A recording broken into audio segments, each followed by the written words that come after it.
Hi there music fans and welcome to another one of my videos, and today I'd like to give you my top 20 favourite guitarists of all time. Now I'm going to say my favourite. I'm not saying these are the greatest guitarists of all time, but to me they are, because I absolutely love them. But these are just my choices. I know a lot of people will ask me why have you got that person in there and why have you got that person, but these are just my favourites.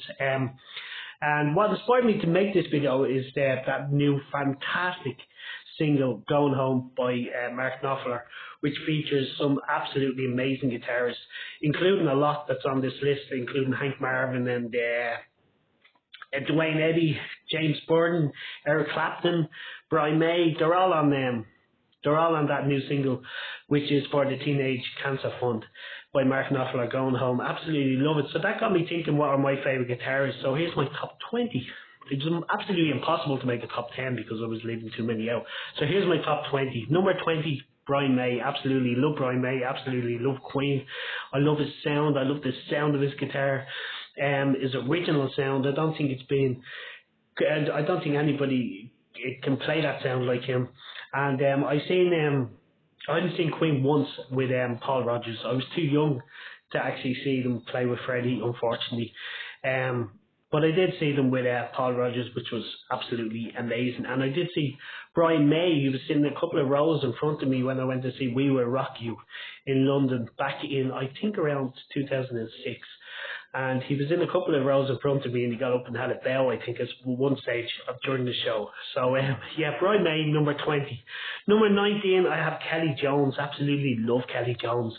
And yeah, Stereophonics. I know a lot of people wouldn't have Kelly Jones in their top 20 guitarists of all time, but I've seen him live so many times, and what he does on stage with the guitar is absolutely amazing, so I have to include Kelly Jones. Number 18, I have Bob Bogle from The Ventures. Absolutely love The Ventures. Obviously, being a big Shadows fan, I obviously love The Ventures as well. Perfibia, absolutely fantastic. Hawaii 5-0, I love that version they did of that. And probably my favourite track by them is Walk Don't Run. Absolutely brilliant single. Bob Bogle, number 18. Number 17, I have Jerry Reed. And yeah, I love Jerry Reed's guitar work.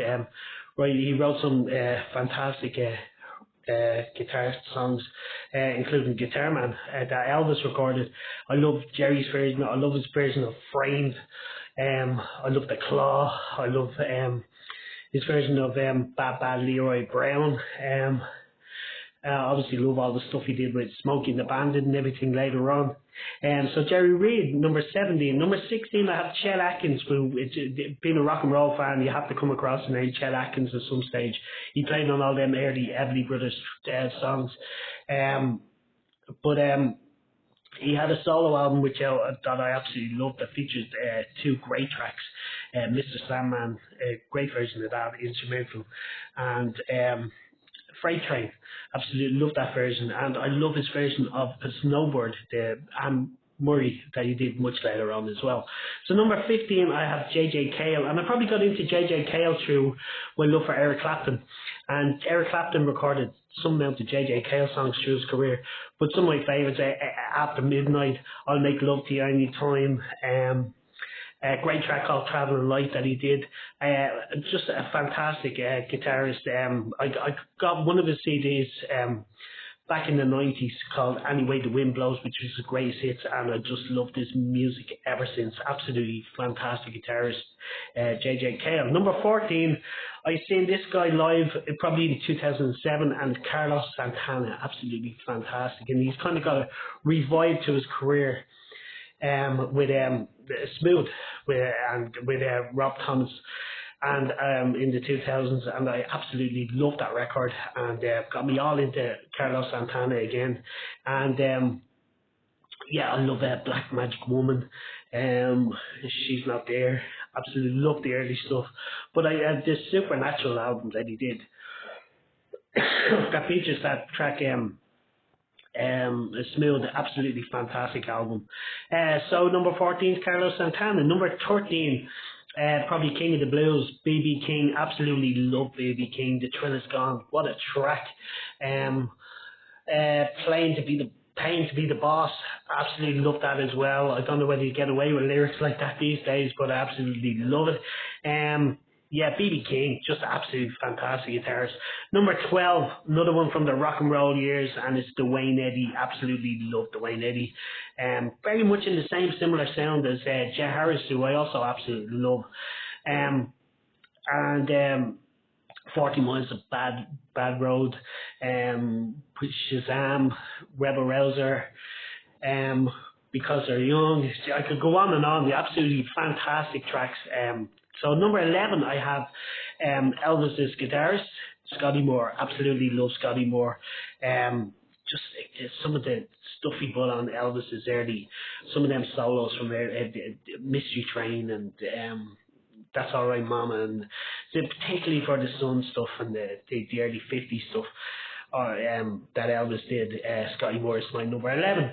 Number 10, this guy died when he was only 21, and he's one of my rock and roll heroes, Eddie Cochran. Absolutely love Eddie Cochran.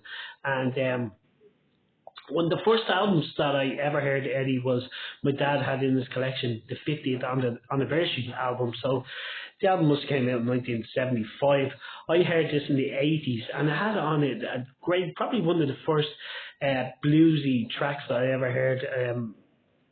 And it was Eddie's Blues, and it was an instrumental, and it just blew me away. I absolutely loved it, and to maybe took notice of the guitar more in Eddie's work, and just an absolutely amazing guitarist. And he was taken way too young. He only died when he was 21, unfortunately. It would have been interesting to see what he would have done in the 60s. I'm sure he would have went on to be one of the absolute, well, he is one of the absolute greats, but he would have went on and on, I feel, into the 60s, 70s, even into the 80s probably. So number 10, Eddie Cochran. Number 9, I have Mark Knopfler, who I mentioned at the start of the video. Went to see Mark Knopfler a couple of times.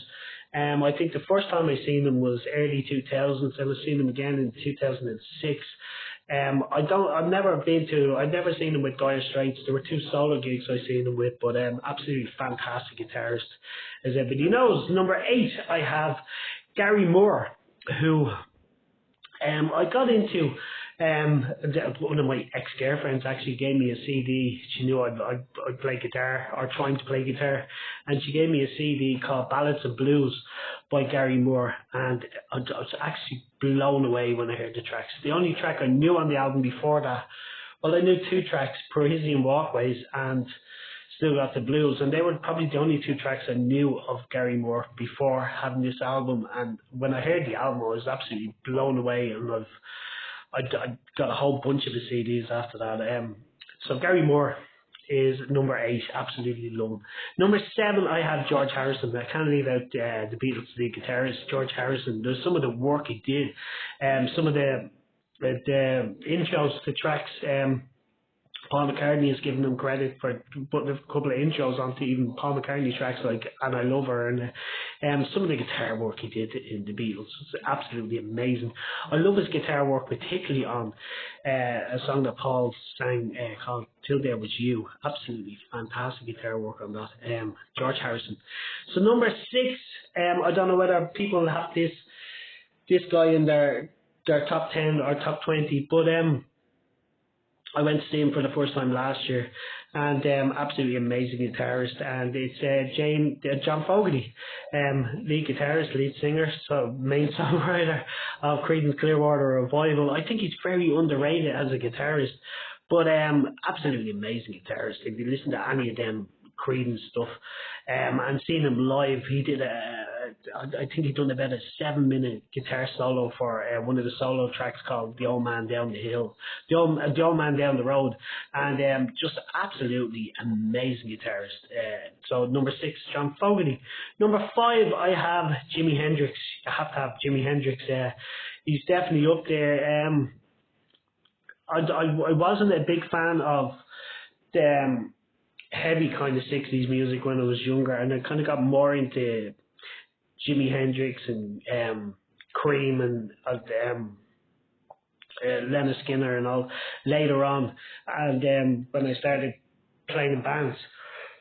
And one of the first tracks I ever sang live was Wind Cries Mary by Jimi Hendrix, and that kind of opened my eyes to how fantastic Jimi Hendrix, because I started getting a couple of his CDs and listening to Hey Joe, just absolutely amazing track. That's probably my favourite Jimi Hendrix track.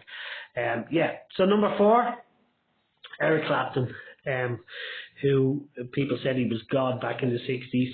I'm not sure about that, but absolutely amazing guitarist.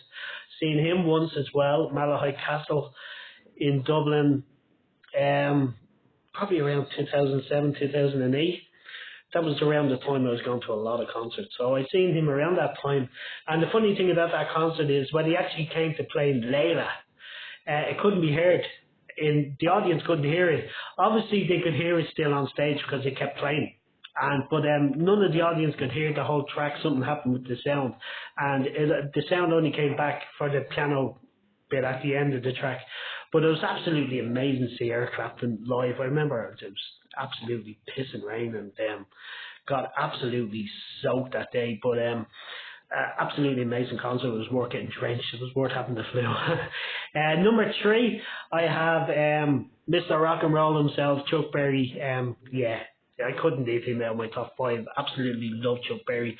I did a top 10 my favourite Chuck Berry tracks. If you want to have a look at my YouTube channel, you'll find that. So number 3, definitely Chuck Berry. Number 2, I have James Burton, who I seen as well in 2010, and I got to meet him backstage in Vicar Street. Absolutely fantastic. And he was playing, and he was Billy Swan, country and western singer called Billy Swan, was doing the singing, and obviously he performed some of the tracks he played on with Ricky Nelson, and some of the tracks he played on with Elvis. But I always loved James Burton, right from being a big Ricky Nelson fan, in particular, more so than the Elvis stuff. I know he's mostly known for Elvis stuff, but more so for me it'd be the Ricky Nelson early stuff. Even the solo on Hello Mary Lou, what a solo, absolutely fantastic guitarist. So number 1, I don't think this is going to be a shock. I'm sure everybody's going to know what my number 1 is straight away, even before clicking onto this video, and it's Hank Marvin, of course. My favourite guitars. I made no lies about it. I absolutely love Hank Marvin from day one. Big Cliff Richard fan, big Shadows fan, big Hank Marvin fan.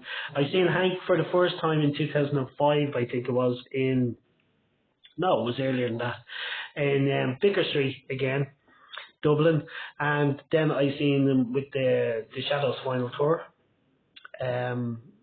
So the one with the Vicar Street must have been in the mid-90s. Then I seen him with the Shadows final tour, and then I seen him with Cliff and Shadows final tour. So I've seen Hank 3 times, and absolutely amazing guitarist. Absolutely love Hank Marvin since day one. So that's my top 20, and it was just for fun. I know that I had a bit of a cough, I have to apologise, but I wanted to make this video for a while and give you my top 20 favourite guitarists of all time. So if you have any comments, leave them in the section below. Please don't forget to subscribe to get more of my videos. And if you have any comments, leave them in the section below. And thank you, and bye.